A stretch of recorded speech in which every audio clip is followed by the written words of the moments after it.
नरेंद्र मोदी जी हमारे हिसाब से प्रधानमंत्री का मतलब हमारे बड़े भाई के जो मदद रहे तो ही हर प्रदेश के मुख्यमंत्री उनके क्षेत्र में वो कुछ तरक्की कर सकता है, कुछ डेवलपमेंट को आगे ले सकता है। Recently, I have seen the government of India has announced for this encouragement and subsidies, incentives. Hyderabad is the place for semiconductor unit. Please support us. We are there to contribute for 5 trillion economy. Narendra Modi ji हमारे हिसाब से प्रधानमंत्री का मतलब हमारे बड़े भाई के जो मदद रहे तो ही हर प्रदेश के मुख्यमंत्री उनके क्षेत्र में वो कुछ तरक्की कर सकता है, कुछ डेवलपमेंट को आगे ले सकता है। इसीलिए मेरा गुजारिश है, इस वक्त तेलंगाना अगर आगे तरक्की करना है, हम भी गुजरात जैसा हम आगे जाना है तो यहां पर आपकी मदद जरूरी है। अगर आपका जो सोच है 5 ट्रिलियन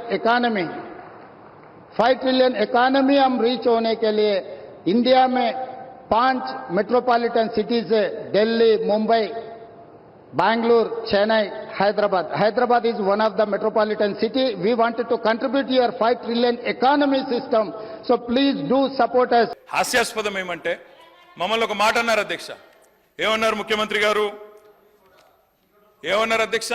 కేసీఆర్ గారు అనవసరంగా పంచాయతీ పెట్టుకున్నారు, ముఖ్యమంత్రిగా కేంద్ర ప్రభుత్వంతో పంచాయతీ పెట్టి కెలికి పంచాయతీలు పెట్టుకొని అనవసర బేసిజానికి వేయండి కాబట్టే 10 ఏళ్లలో ఏం కాలేదు, నేను అందుకే సఖ్యతతో ఉంటా అన్నారు. ఏమన్నారు అధ్యక్ష వారు? ఇక్కడ హైదరాబాద్లో ఒక మీటింగ్లో మోడీ గారు వస్తే ఏమని చెప్పినారు? మాది కేంద్ర ప్రభుత్వంతో ఇప్పటి నుంచి బంధాలు, అనుబంధాలు, సత్సంబంధాలు ఉంటాయి. మోడీ గారు పెద్దన్న లాంటి వారు, బడే బాయ్, నేను చోటే బాయ్ అన్నారు అధ్యక్ష. అన్నాదమ్ముల అనుబంధం మంచి అద్భుతమైన సినిమా పండించిన వేదిక మీద ముఖ్యమంత్రి గారు. మరి ఏమైంది అధ్యక్ష? ఈరోజు ఏం జరిగింది అధ్యక్ష? తన దాకా వస్తే గాని ఇవాళ శ్రీధర్ బాబు గారు మాట్లాడుతున్నారు సవతి తల్లి ప్రేమ, కక్ష, వివక్ష. మరి మేమేం చెప్పినాం అధ్యక్ష? మేం చెప్పింది కూడా గదే ఇన్ని రోజులు. ఇప్పుడు మీ దాకా వస్తే మీకు తత్వం అర్థమైంది, వాళ్ళు ఎట్లా వ్యవహరిస్తారో. ఎన్నిసార్లు తిరిగినా, ఎక్కే విమానం దిగే విమానం అన్నట్టు 20 సార్లు ఢిల్లీలు దిగినా ఆడ ఏం జరగదన్న విషయం ఇప్పుడు అర్థమైంది మీకు. ఇప్పటికైనా వాళ్ళ తత్వం బోధపడ్డందుకు చాలా సంతోషం అధ్యక్ష. కాకపోతే మాకు మీలాగా కొన్ని అలవాట్లు లేవు. మేము ప్రయత్నం చేసినాం, చాలా పనులు కూడా సాధించినాం. ఏమేం సాధించినామో కూడా మీకు చెప్తాను. కానీ ఇతరులు సాధించింది మా ఖాతాలో వేసుకునే అలవాటు మాకు లేదు.